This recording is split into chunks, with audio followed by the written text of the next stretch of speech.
Today started off with listening to Paige complain about heat and Amazon packages. She evidently just loves delivering for Amazon. Amazon. Paige, you look hot in there. A little bit. No, I meant the other hot. Whatever. What do you want now? Bye. Whatever you're selling, I ain't buying. Oh, come on. See ya. I tried to explain to her it's job security, but she doesn't listen. Once Paige left, my main concern was getting this alternator replaced or repaired on this Falcon. The original alternator started to give problems above 7,000 RPM and started to drop voltage. So yesterday we replaced it with a brand new alternator from Jegs, and it doesn't work. So the first thing I have to do today is run to Jegs. But on the way there, I think I'm going to stop at Jack's Wax and pick up some more stuff from Jack Miner to detail cars with. I stopped by the other day and picked up some stuff from him, and he's got me hooked on Hawaiian Shine and that clay bar. So I want to stock up on some more of that, some Super Blue Tire Shine, and some Super Citrus. So once I got that taken care of, I was off to Jegs to hopefully go pick up another new alternator. Besides the new alternator, I also wanted to pick up a new set of motor mounts for Billy's S10 and a fitting that he needed. So I got that stuff, but unfortunately the alternator isn't in stock at 11th Avenue. That's going to require a trip all the way up to Delaware to the main warehouse. So I hightail it up there in the Malibu, pick up my alternator, and start heading back towards the shop. While I'm out running around gathering up parts, Tommy went to Cord Camera today and picked up a brand new camera for their channel. And Billy's trying to get those 29's put on the back of his Nova, and I think Kenny was going to help him with that while I'm gone. We've never actually had a race car that looked correct on 29's. We've had them on Billy's S10 one time, but they really stuck out on that truck and didn't look right. But on the Nova, oh my goodness, they're beautiful. And something else to add to the good news column, a brand new set of 18-degree trick flow heads showed up today for Tommy's S10, but his main focus was on this camera. So this is our new camera. This should be the last camera we ever buy. I said that about the last one, but this one really should be the last one we ever buy. All right, so we're back. There's a problem. Many problems. One of which is that my brother's been chasing his tail the whole time I've been gone, all over this stupid alternator. Make sure you bolt that thing up there right. What do you mean bolt it up? Yeah, you put it on the machine right. What the hell? I did too. You know what you're doing. No. Jeremy took the alternator that I already know works down to have it tested. I find it fascinating that my brother's standing there talking trash to Mark about not knowing how to use a piece of equipment, and he's standing there with his finger over the camera lens. And then he starts giving Mark trouble about the mess in the shop. What kind of a mess? This end of the shop, your place is a mess too. Store looks like a hoarder. You been on that TV show? Orders? No, I haven't. I'm starting to wonder. Let's take a look inside Jeremy's truck, shall we? If there's one person on the face of this earth that has no room to talk about someone being messy, it's my brother. But regardless, there was really no reason to go down there and put Mark through all that trouble to test an alternator we already know works. The alternator that we took off the car does work. It just doesn't work above 7,000 RPM. Well, evidently Jeremy didn't get that memo. He's down there making Mark jump through all kinds of hoops to test an alternator to see if it works, and we already know that it works. Just not above 7,000 RPM. It shouldn't be condemned because it's charging. So. Well, I'm gonna take it back there and see what happens. All right. It was at about this time that I explained to Jeremy the alternator did charge. It always charged, just not above 7,000 RPM. And then I turned him loose installing the new one. So after about 2 weeks of fighting a problem on the Falcon with low voltage and ignition problems, hopefully the second alternator will fix this issue once and for all. There's only one problem. We still have a problem. What do you want? I knew we were in trouble when I caught him outside reading the installation instructions. That's alternator number 2 that doesn't work. So, what do we do? It's 6 o'clock. Well, 2 minutes before 6. I call Mark. I just can't imagine how happy Mark was to hear from me 2 minutes before the store closes about an alternator problem, especially after Uncle Buckwheat had been down there hounding the crap out of him and stirring him up all afternoon while I was running to jigs. Now, Mark's been a parts man for a long time, and he knows the drill. When someone shows up with an electrical problem and they start buying parts, you know what's bound to happen. So what do you think? We'll find out when we get it back. Mark knows if I take this thing back to the shop and install it and it doesn't work, it's probably coming back. He's going to take it, regardless whether or not we did something wrong or not. And that's taters off his plate if it happens. And I'm sure the fact that Uncle Buckwheat is the one installing it doesn't help his anxiety at all. It doesn't help mine either, especially when I pull up to the shop and find him standing outside eating Kit Kat bars. I got him inside, turned him loose on this thing, and we're going to try one more time to put an alternator on this car. If this doesn't fix it, we're probably just going to say the hell with it, fix Billy's S10 and take it with us instead. Even though I think the truck's a little bit faster, Tommy is much more comfortable driving the Falcon, something he's accustomed to driving a lot. He doesn't even have to worry about shifting the Falcon. And that's a good thing, because this is going to be his first time on radials on no prep. So I want him to be as comfortable and as safe as possible. So we've all got our fingers crossed that this alternator that we got from A1 Auto Parts is going to solve all our problems.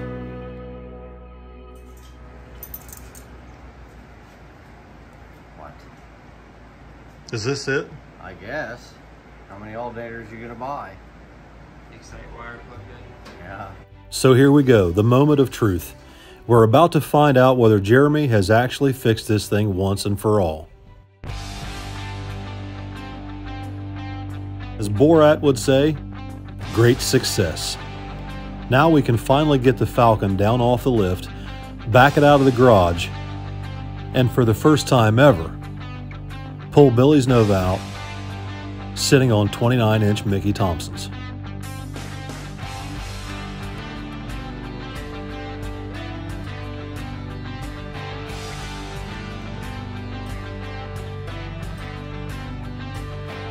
Billy had finished up replacing the intake manifold gaskets and resealing the ends of the intake last night.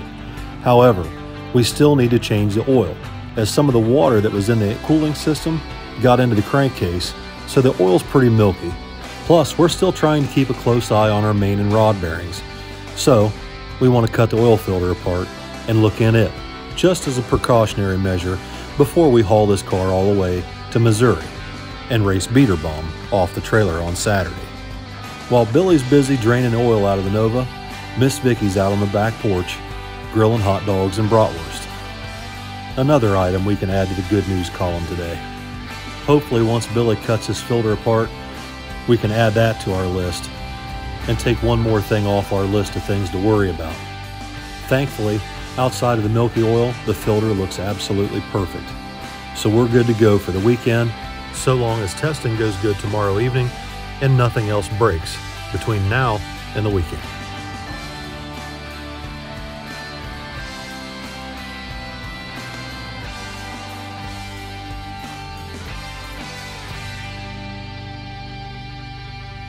So what's the plan here, Niedermeyer? Well, we're putting oil in it right now. Just did an oil change. We got our big tires on to go out west and do small tire racing. And we're gonna go test tomorrow at a undisclosed location. Yeah, we're gonna go to a track and test. Hopefully it'll be a pretty decent track, because I think this track we're going to this weekend is gonna be pretty good too. But yeah, we'll see how it does. We've got 29.5 10.5 Mickey Thompson stiff sidewalls on it right now. We'll see how they do. If they don't hold up, we still got time to change it to a Hoosier. Yeah. If we need to, or make other adjustments or whatever we got to other do. changes. We still got a day after that before we have to leave. Yeah. We'll be leaving sometime Thursday, I guess. So see what happens. We'll make adjustments if need be. We'll go from there. Plan to to hit this thing with some more power if we want to run with these Midwest fast guys. They say Ohio isn't fast enough. We're going to find out. So I know somebody's going to ask, are you going to put the front runners that match the rears on the front of this car? Sounds like I would have to rob the wheels off the S10. Is that what you're saying? Well, I know someone's going to ask in the comments about why we don't put the matching fronts on. And the reason for that is because those have 28-inch tall tires. And when you put them on this car, they rub the turbo. And that's a problem. And then the S10 has matching 17-inch fronts on it, but it also has too tall of a tire. So we'd have to not only change front wheels, but change the tires off these wheels onto the other 17s. So it's just not worth it for right now, but we do plan on putting RC comps all the way around this, right? Yeah. I'll figure something out. I mean, I like my 17s on the S10. Seems to work a little bit better with that combination on the front. So I'm going to keep them on there, but I'll have to get another set of 17s for this that are polished. I don't know if I'll get the 5 spokes or maybe a Hammer series wheel. I'm not sure yet. As we were finishing up the oil change on the Nova, Billy and I remembered that his breather tank in the trunk has a leak. It's an aluminum tank, and the only TIG welder we have is over at Billy's shop. So Billy, June, and I jumped in the Malibu and headed over towards Billy's place. We stopped at Speedway to top the car off first with some fuel, and then we headed to his shop. I'm just glad we remembered the last minute to go ahead and get this tank repaired, because it was leaking pretty good the last time we had the car out. Billy had some rags stuffed in it to keep it from leaking out all over the trunk floor. So once we got over there, Billy fired up the TIG welder and got the tank all cleaned up so he can put a good weld bead on. It's hard to believe how much Billy has learned in the last year and a half, from TIG welding to engine tuning, chassis tuning, shock tuning, and everything else that he's been doing. Heck, last year we would have had to taken this thing someplace and dropped it off to have it welded. And now we can just take it down to our own fab shop and get it done whenever we need it. So anyway, once Billy got the tank all welded up, we loaded it back in the Malibu and we headed back to my shop. I think our goal for tonight is just to get this breather tank bolted back in the car and get the chimney stack readjusted and put back through the deck lid. If we can get that much done tonight, I think we'll both be happy, because we're both running low on sleep and we both need to get up in the morning. I've got to go to Basil and pick up some race fuel in the morning, and Billy needs to come out here, check for leaks on the Nova, and then load everything up in the trailers to go testing tomorrow night. All right, guys, so it's about 2 o'clock in the morning, and we've got Billy's breather tank all finished and got it reinstalled in the back of the car. Turned out good. He's still working on a tune-up for tomorrow. We're going to go test for the first time on 29's. And we're prepared, or at least we think we're prepared, to make some significant changes to shock adjustments and possibly the 4-link. We're not really sure what this thing's going to do. It's like all our data kind of like out the window. But we're going to do the best we can tomorrow to get some good testing in on both the Nova and the Falcon. The Falcon should be in pretty good shape. I don't think that's going to be a major issue tuning that car for radials. But this car back here might be a totally different story. We're preparing to get after this thing harder than we've gotten after it so far. I mean, how many passes we got on this thing? 11? 11. We got 11 passes on the car total. And to be honest with you, at Onondaga, it was basically just lumbering along until the last, 100 feet of the track, 200 feet of the track? Yeah. I mean, if you listen to the videos, it's just... It was on 10 pounds of boost at the shift. Yeah. And then it was on 17 right at the end. Right at the very end. And even at let's see here. So we're leaving on 4.2 pounds of boost at 3,500 RPM. And it's at the shift, we're at 10 pounds of boost. At 4 seconds, we're at 13 pounds of boost. I mean, the run's almost over at that point. 5 seconds, we're at 16 pounds of boost. Oh, yeah, so. And that's the final. That's all it took to drive around that Firebird and win the race. I think, it's going to be a whole different animal if I get it up on 15 to 20 pounds by the, by like 2 seconds out. Because at 2 seconds, I was only on, 8.7 pounds of boost. So if I put it up on like you know, 18 pounds of boost by 2 seconds, it's probably going to be pretty fucking lively. I think it'll take it on these big tires, so. It's going to be hot, though, Saturday, first round. It's supposed to be like 96 degrees or some crazy thing, but. Yeah, it runs good. I mean, I haven't even leaned on it at all yet. Haven't needed to yet, but we're going to have to. We're going to have to this weekend, aren't we? Haven't needed to lean on it yet, but we're going to have to. I guess I need to lean on it against KC Max, but that's the only time I've really needed to lean on it so far. I mean, we were kind of sneaking up on it at that point, right? Right. I mean, and we're still sneaking up on it. 4 or 5 passes on it then. I put a little bit more timing in it. Well, I'm glad to hear that, because if it's going to be as hot and humid as I think it's going to be, it's definitely going to need a little more timing. Yeah, so we're 30 degrees of timing right here around where it shifts now, and before it had 29, so I put a degree in it, degree and a half.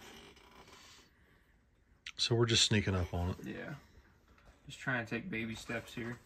It's hard to take baby steps when you're jumping into a shark pool.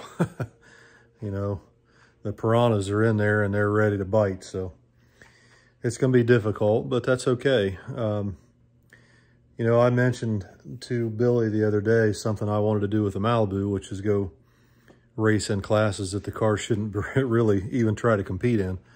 And the reason for that is when you step out of your comfort zone and you start doing difficult things that you're not comfortable doing at first, once you become comfortable doing difficult things, when you go back to doing your regular routine stuff, you know, whatever the case may be, whether it's racing or bicycling or working out or whatever, once you push yourself a little farther than you thought you could, your everyday routine things become easier and you become a better racer, you become faster. And if we were set number 1 and Perry hadn't been beating our brains in for the last year or so, we wouldn't have had the drive to get faster. So if you're only trying to race the people that you're immediately racing in your local area, and if you're king shit at Turd Island, you still got to push harder. You still got to work at it. You still got to get faster because there's somebody else out there willing to do it. So that's going to be about it for tonight, guys. I'm going to go ahead and get off here and get this video finished up, get it edited and uploaded, and hopefully it goes up a little easier than it did last night. Last night at, I don't know, 15 or 20 minutes, and nobody could see the video, but hopefully it goes a little better tonight. So thank you all for watching, and we'll let you know how we do tomorrow. We're going testing tomorrow for the first time on 29s, and we're going to get a little bit mean with this thing and see what it does. Good night, everybody.